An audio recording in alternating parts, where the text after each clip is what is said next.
Lunch time வந்தால என்ன சமைக்கலான்னு ஒரே கன்ஃப்யூஷனா இருக்குங்க. இந்த வெஜிடபிள் பிரியாணி ஒரு டைம் ட்ரை பண்ணி பாருங்க. உங்களுக்கு கண்டிப்பா ரொம்பவே பிடிக்கும். எப்படி பண்ணலான்னு இந்த வீடியோக்குள்ள பார்க்கலாம் வாங்க. பிரியாணிக்கு தேவையான திங்ஸ் எல்லாம் சூப்பரா ரெடி பண்ணி வச்சுட்டோங்க. வெஜிடபிள் பிரியாணினால நான் சோயாவும், பச்சை பட்டாணியும் கூடவே சேர்த்திருந்தேன்.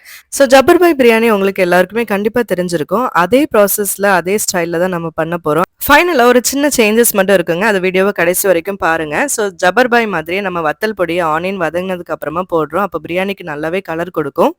கொத்தமல்லி, புதினா, தக்காளி, இஞ்சி, பூண்டு, தயிர் இதெல்லாமே ஆட் பண்ணிட்டு ஒரு மசாலா மாரி ரெடி பண்ணிட்டு வெஜிடபிள்ஸ் வந்து ஆட் பண்ணி கொஞ்ச நேரம் மூடி வச்சுக்கலாங்க. நம்ம பிரியாணிக்கு எக்ஸ்ட்ரா டேஸ்ட் குடுக்க போறது தேங்காய் பால் தாங்க. ஸோ 1 கப் அரிசிக்கு 1 1/2 கப் தேங்காய் பால் ஆட் பண்ணிக்கலாம். நான் இன்னைக்கு 2 கப் அரிசி எடுத்திருக்கனால 3 கப் தேங்காய் பால் ஆட் பண்றேங்க. கொதிச்சதுக்கு அப்புறமா நீங்க அரிசிய வந்து நல்லா ட்ரை பண்ணி நீங்க ஆட் பண்ணிக்கலாம். நான் இன்னைக்கு சீரக சம்பா அரிசி யூஸ் பண்ணியிருக்கேன்.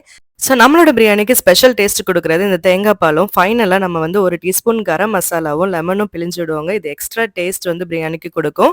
கண்டிப்பா ட்ரை பண்ணி பாருங்க. பாஸ்மதி ரைஸ்ல இந்த பிரியாணி சூப்பரா வருங்க. எல்லாமே ஆட் பண்ணிட்டு ஒரு 10 மினிட்ஸ் வந்து சிம்ல வச்சீங்கன்னா பிரியாணி சூப்பரா ரெடி ஆயிருங்க. ஸோ நீங்களும் கண்டிப்பா இந்த பிரியாணி ட்ரை பண்ணிட்டு உங்களோட ஒப்பீனியன் வந்து கமெண்ட் பண்ணுங்க. தேங்க்ஸ் ஃபார் வாட்சிங்.